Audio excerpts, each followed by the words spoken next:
Hello and welcome to Newscentre. I'm Parikshit Luthra. The winter session of Parliament has come to an end with both houses being adjourned 6 days ahead of schedule. The Centre had 13 sittings spread over 17 days. 9 bills were passed by both houses out of 25 that were identified for consideration. As per Parliamentary Affairs Minister, productivity of Lok Sabha was 97%, and while that of Rajya Sabha was at 103%. Among key bills passed were the Energy Conservation Amendment Bill, Bill to expand the list of scheduled tribes, Anti-Maritime Piracy Bill, and the New Delhi International Arbitration Amendment Bill. Key legislations like the Banking Laws Amendment, Data Protection, and bills to amend the Banking Act and the Insolvency Law Amendment have been pushed to next year now. The session also saw heated exchanges between the opposition and the government over the India-China border clashes. I'm now joined by Manish Tewari, member of the Congress party in the Lok Sabha. Mr. Tewari, thank you very much for joining us. There were certain crucial issues that the opposition had raised during this session on inflation, on employment, on the economic situation in the country, and also on the India-China border tensions. Those discussions could not take place. Your view on how this session has transpired? Well, Parikshit, if you look at things in a perspective, between 1950 and 1971, on an average, Parliament met for about 120 days a year. Since 2000, it's been down to about 67 days a year. And I guess in this current financial year or calendar year, we will not clock more than 60 days. So generally, there has been a diminution of the role of Parliament in the public affairs of the country. And this is not a good sign, or in fact, it's a very potential signal for the simple reason that the principal job of the legislature is to hold the executive to account.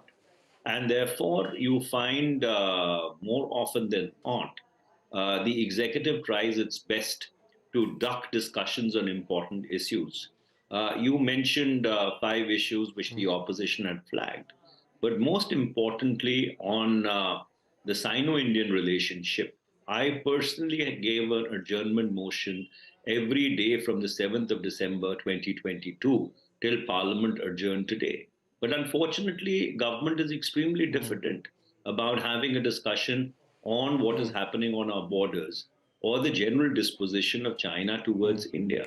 And that is extremely unfortunate because if the government does not take the highest legislative institution into confidence, ipso facto, it is not taking the nation into confidence. Right. So we have been seeing how at least 12 adjournment motions had been rejected by the Rajya Sabha chairman. Primarily, all of these were on the India-China border clashes, the situation at the border as well. The government has been saying that this is a private matter. This should be discussed behind closed doors. Give us your view on the situation as it is transpiring at the LAC. Well, essentially, it cannot be a private matter. The security of the nation concerns each and every citizen. And in fact, if you were to rewind back to 1962, when the Sino-Indian border war was playing itself out, Parliament between the 8th and the 15th of November 1962, both in the Lok Sabha and the Rajya Sabha, and on the initiative of then a Jansangh member and later former Prime Minister Shri Atal Bihari Vajpayee, discussed the border war extenso. In 1971, when we were liberating Bangladesh, the winter session of Parliament was on. And on each and every day, either Prime Minister Indira Gandhi or Defence Minister Jagjeevan Ram reported to the House with regard to the progress of the war. In fact, if you look at democracies around the world, in Britain, both in World War I and World War II, Parliament was kept in confidence by the respective governments about how the war was bearing itself out. So therefore, to say that it is a matter of national security and therefore there should be no discussion in Parliament, for the lack of a better word, is complete hogwash. Right. We have also seen senior military level talks take place on the 20th of December. there has been no breakthrough as far as disengagement in contentious areas is concerned. What is your view on the preparations being made by both sides? India has been saying that they have managed to resist all incursions by China, including the one that they attempted in Tawang recently. Well, it's an extremely difficult situation, and that's why we were wanting a discussion in Parliament. Nobody wants to finger point at the government and get into a he said, she said debate. I think the fundamental issue is that there's been a change in China's disposition, not only towards India, but towards all its neighbors. After Xi Jinping assumed the Chinese presidency in the April of 2013, and before that in the October of 2012, became General Secretary of the Chinese Communist Party. So therefore, do we have a correct read on what China's intentions are? Why is China being so belligerent towards India? You had Doklam in 2013, you had Chumar in 2014, you had Depsang in 2013, Chumar in 2014, Doklam in 2017, then you had Galwan in 2020, and now you had the Yangtze clash. So therefore, these are actually symptomatic of a broader problem that exists between the two countries. And what is the way forward? Because ironically, as you look at it, Sino-Indian trade has been booming and the balance of trade has been adverse qua India, while the situation on the borders continues to remain taut. So therefore, ultimately, what is the modus vivendi that the government intends to find? Because you have a situation whereby for the third winter consecutively, you have 50,000 or more troops forward deployed along the line of actual control. Right. And obviously, that comes at a cost, that comes at an expense. And more importantly, when you have skirmishes of the kind that happen in Yangtze, you can go on an escalatory spiral very easily. So there is a situation, and I think the government should have taken Parliament into confidence, because after all, it is the same Parliament which in 1994 and then again in 2012 passed unanimous resolutions, supporting the position of the government of India vis-a-vis Pakistan on Kashmir, and said that the only unfinished business of partition is the reclaim of areas illegally occupied by Pakistan.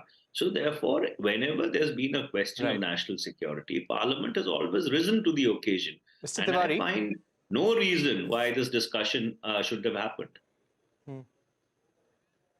Right.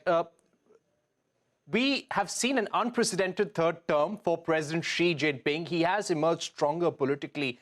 What are the larger Chinese intentions that we need to be really careful about? Well, that's exactly, I think, what we need to really figure out, because whether you like it or not, China is India's immediate neighbor. And of course, it is one of the largest economies in the world today. But unfortunately, scholarship in India with regard to China across the spectrum is really very tardy. We have a better read on European history, on Britain, on France, even on Germany, the United States of America, which goes without saying. But insofar as the East is concerned, and especially China, I think there is a very, very small and close group of scholars who possibly may have some knowledge with regard to what China's intentions are. But essentially, what you find is that we've adopted a reactive strategy. We seem to be reacting to Chinese belligerence rather than adopting a proactive strategy in order to try and contain this, because it is not only India with which they are being aggressive. If you look in the South China Sea, their claims along the nine-dashed line, or if you look in the East China Sea, their claims qua Japan, on the Senkaku Islands, the artificial islands which are being constructed in the South China Sea. So China is behaving in an aggressive and belligerent manner all around. And even with regard to Bhutan, there has been salami slicing of territory. So eventually, what is the kind of larger strategy that India has in mind? Would Quad really work? Because by or for all intents and purposes, and this has been said explicitly that Quad is not a military alliance. So therefore, what kind of a modus vivendi that we require to ensure that China plays by the rules, and these are not rules made by some Western Mr. Tewari, imperialists. one quick question, if I could. Yeah. Yeah, these are agreed rules. One quick question before we wrap, Mr. Tewari. Yeah, Rahul Gandhi has said that Congress, that the Chinese are preparing for war, and this is something that we must prepare for. Do you also feel likewise? Well, China's intentions, as I earlier pointed out, have been aggressive. Now going back to the moment when Xi Jinping actually took over the reins of China. So therefore, there is a clear and present trend line, which is indicative of a potential danger. And if you look at it, China, since 1996, the Taiwan Straits crisis, has spent billions and billions of dollars in modernizing its armed forces. It's reorganized its entire armed force into 6 theater commands. They have spent a lot of money on beefing up their cyber and space capacities. So therefore, under those circumstances, if you look at the Chinese force posture, it is definitely very portentous. And if I were China's neighbor and they were doing something of this kind, what they've been doing now for close to 2.5 decades, I would be worried. Okay, thank you very much, Mr. Tewari, for joining us, telling us why the Congress party and you wanted to raise the issue of Chinese incursions into Indian territory during the Parliament session. Let's see what happens in the days to come. Thank you very much for being with us. Thank you. Thank you. We're heading into a short break here on Newscentre, but coming up, the Defence Acquisition Council has approved procurement proposals worth 84,000 crore rupees. SP Shukla, chairman of Mahindra Aerospace and Defence, President Society of Indian Defence Manufacturers, will be joining us shortly. Welcome back. You're watching Newscentre. In a major boost to Make in India mission, the Defence Acquisition Council, led by Rajnath Singh, has approved 24 procurement proposals worth 84,300 crore rupees. Of these, 21 proposals worth over 82,000 crore are to be procured from indigenous sources. Of the total 24 proposals, 6 are for the Indian Army, 6 for Air Force, 10 for Navy and 2 for the Indian Coast Guard. Proposals approved for the Indian Army include futuristic infantry, combat vehicles, light tanks, mounted gun systems and ballistic helmets. We are now joined by Society of Indian Defence Manufacturers President SP Shukla, also the President Mahindra, Chairman of Mahindra Aerospace and Defence. Mr. Shukla, thank you very much for joining us. Give us a sense of how many Indian companies are set to benefit from this order that has been approved by the DAC. Oh, you ask a very comprehensive question. First, let us understand the scope and magnitude of what has been decided. Annual equipment purchases from Ministry of Defence amount to 1,22,000 crores a year. Overall capex budget is 1,50,000, but equipment purchases are 1,22,000. That is 10,000 crores a month. So what has just been announced is equal to 8.5 months of annual budget. It is a very big announcement, which covers all the 3 services, Army, Navy, Air Force, as well as Coast Guard. This is something which Indian industry has been looking forward to, and we wholeheartedly welcome. The details are yet to follow. Right now, what we have is you have already presented an excellent summary. My compliments to you. But actual details of how this will be worked out will follow soon. But what I can say is that even if a particular order goes to 2 or 3 companies, they are really the integrator when we talk about the large platforms. There are dozens of medium and small companies which will supply to these large companies. So be it FICV, be it light tank, or be it petrol vessels, there will be dozens of companies in Indian private sector as well as public sector who will be supplying to few large integrated players which will be like Mahindra Defense, they will be participating at the tier 1 level, tier 2 level. So I would say it is a welcome news for Make in India and welcome news for Indian industry. All right. What about Mahindra Aerospace and Defense? Is this an order that Mahindra Group was interested in as well?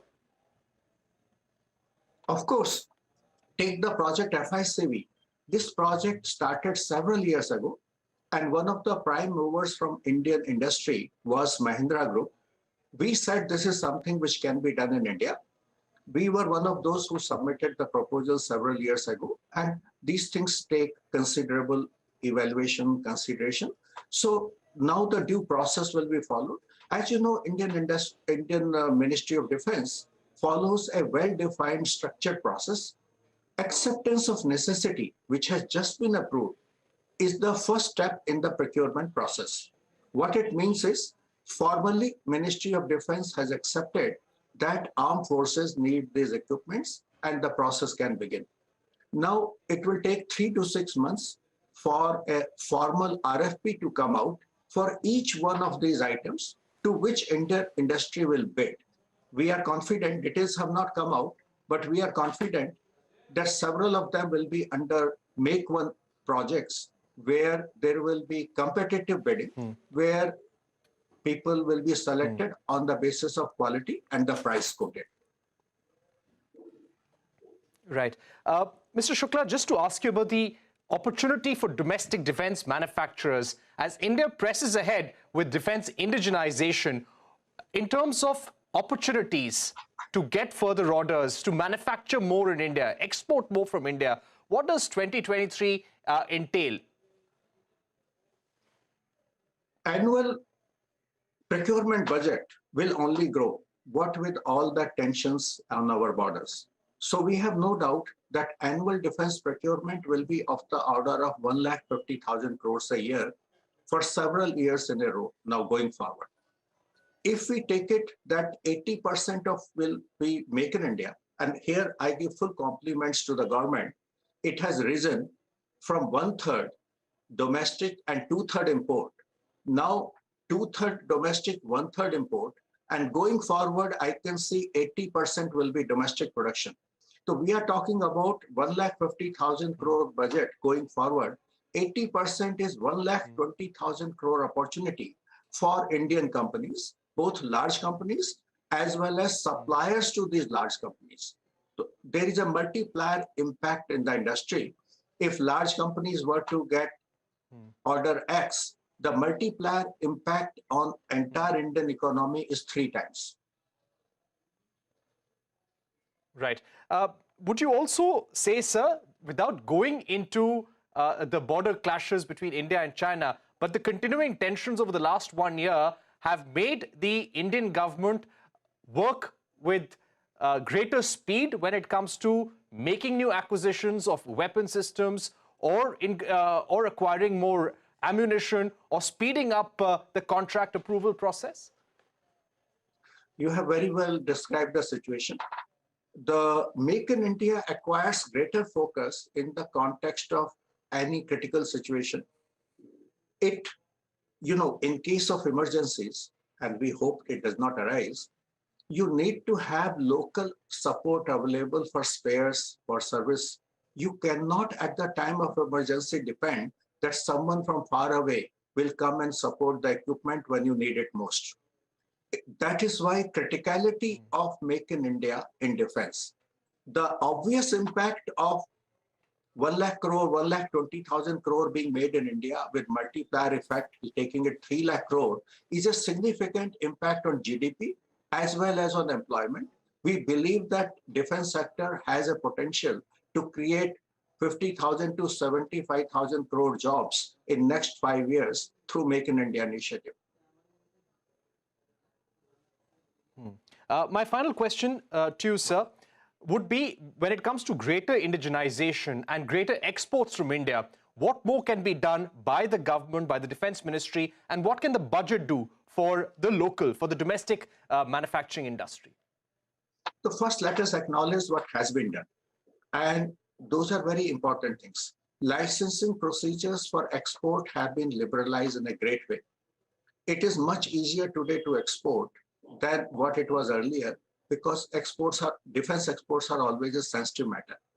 Second, defense attaches all over the world are actually today giving focus to getting in touch with local governments and ensuring that India gets a say when a local country is trying to import defense equipment. These two things have happened very well. Important thing which always happens when you want to export is foreign government, foreign army, foreign navy will ask you, what have you sold to your own country's armed forces? And this is something which has picked up momentum in last few years. As more and more procurement happens from local industry, we have success stories to quote to other governments, to other buyers, that we are supplying to Indian Army, we are supplying to Indian Air Force, and therefore you can safely buy from us. We have the testimonials from our own customers. This is something which is a great impact, I believe, for exports. By the way, exports have gone up 7 times, defense exports, in last 6 years, 7 times. 90% of them are from private sector, 10% from public sector. All right. We're running out of time, but thank you so much, Mr. Shukla, for joining us, giving us your view on what more is needed when it comes to defense indigenization, pushing more exports, and why indigenization and local defense manufacturing has attained a level of criticality. Thanks once again for being with us here on Newscentre. But don't go anywhere. News and updates continue right here on CNBC.